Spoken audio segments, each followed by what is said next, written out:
मैं सुजाता पांडे अपने YouTube channel sociological point के माध्यम से सभी का स्वागत करती हूँ। और इसके पहले मैं बहुत सारा वीडियो बना चुकी हूँ BA first year, second year तथा थर्ड ईयर के बच्चों के लिए। और आज जो मैं लेकर आई हूँ उसका नाम है नव जागरण। इसके पहले मैं आपसे कहना चाहूँगी कि जो लोग चैनल को अभी तक सब्सक्राइब नहीं किए हैं जल्दी से सब्सक्राइब कर लें, और यदि वीडियो अच्छी लगे तो लाइक करें और अधिक से अधिक लोगों तक शेयर करें। तो आइए जानते हैं कि नव जागरण क्या है। प्राचीन काल में यूरोप में यूनानी और यूरोपीय सभ्यता का विकास बहुत तेज गति से हो रहा था, काफ़ी विकसित हो चुका था, बहुत ही उच्च कोटि का था, जिसका प्रभाव यूरोप के अन्य देशों पर बहुत तेजी से पड़ रहा था। सभी यूरोप में बहुत सारे छोटे छोटे राज्य थे जिनके ऊपर इसका प्रभाव बहुत तेजी से पड़ रहा था, परंतु यह सिर्फ 5वीं शताब्दी तक ही रह पाया और 6ठी शताब्दी से लेकर 14वीं शताब्दी तक इसका लोप हो गया। 6ठी शताब्दी से 14वीं शताब्दी तक के काल को मध्यकाल कहा गया, और जैसे ही मध्यकाल आया 6ठी से 14वीं शताब्दी तक, तो उस समय उस दौरान जो यूरोपीय सभ्यता और संस्कृति थी इसका धीरे धीरे लोप होने लगा और उसका स्थान मध्यकालीन सभ्यता और संस्कृति ले लिया। आइए जानते हैं कि मध्यकालीन सभ्यता संस्कृति और प्राचीन कालीन सभ्यता संस्कृति के बीच किस प्रकार का परिवर्तन हुआ।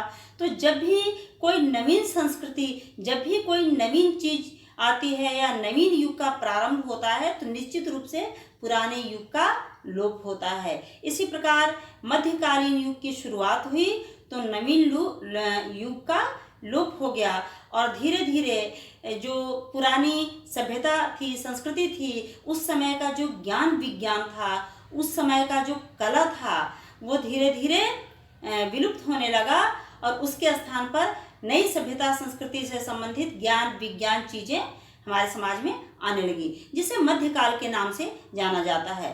परंतु हम जानते हैं कि जब भी किसी दो युग का मिश्रण होता है, अर्थात मिश्रण का अर्थ ये होता है कि एक युग की समाप्ति और दूसरा युग का प्रारंभ होता है, तो जो आने वाला नया युग होता है वह आधुनिक युग के नाम से जाना जाता है। तो यूरोप की सभ्यता में इसे आधुनिक काल के नाम से जाना गया, और वो जो पुरानी सभ्यता थी उसे मध्यकाल के नाम से जाना गया, जिसमें यूरोप की प्राचीन और पुरानी सभ्यता और संस्कृति का लोप हो गया। इसके बाद जिस युग का सूत्रपात हुआ था वह मध्यकाल के नाम से जाना गया। तो आइए जानते हैं कि मध्यकाल में क्या हुआ। मध्यकाल में बहुत सारे नए नए चीज़ों का आविष्कार हुआ, नए नए अनुसंधान हुए, औद्योगिक क्रांति हुई और बहुत सारे क्षेत्रों में सुधार हुआ, शिक्षा व्यवस्था में सुधार हुआ। इस प्रकार से नई चीज़ें आने के बाद पुरानी सभ्यता और संस्कृति का लोप हो गया। जहाँ जो सभ्यता थी, संस्कृति थी पहले की, उसके स्थान पर एक धर्म का उसका स्थान धर्म ने ले लिया, परंपराओं ने ले लिया, अंधविश्वास ने ले लिया।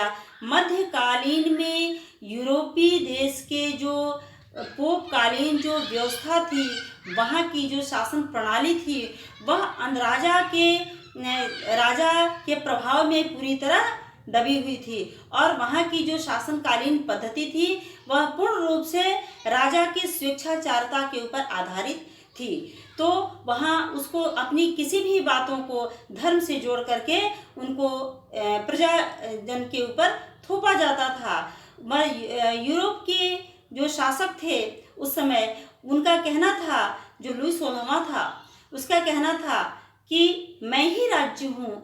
तो इस प्रकार से प्रजा के साथ एक अंधविश्वास पूर्ण व्यवहार किया जाता था।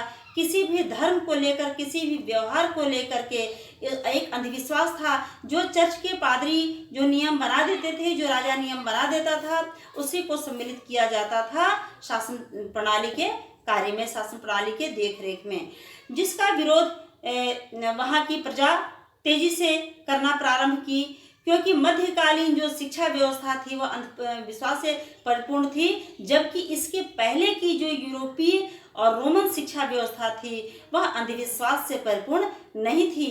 वो एक उच्च कोटि की शिक्षा प्रणाली थी, उच्च कोटि का ज्ञान विज्ञान था। उस समय की जो सभ्यता और संस्कृति थी उच्च कोटि की थी।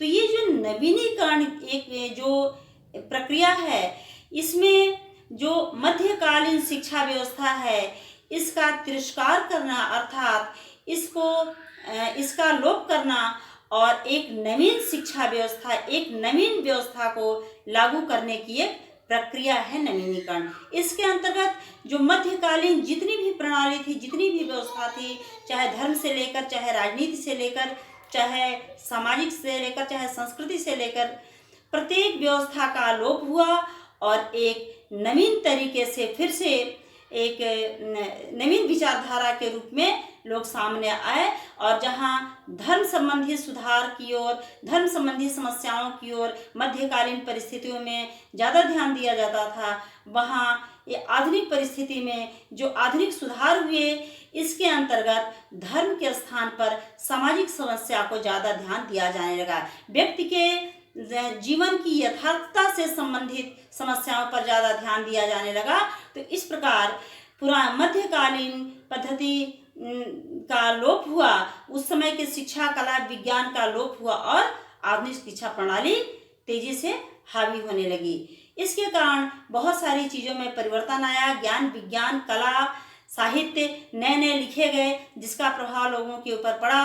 मानवतावाद का जन्म हो गया, यथार्थवाद का जन्म हो गया। इस प्रकार हमारे समाज में एक नवीन विचारधारा पनपी, नए नए चीज़ों की खोज हुई और पुराने समय के जो मध्यकालीन परिस्थितियाँ थी उसका लोप हो गया। तो ये है हमारा नवीनीकरण।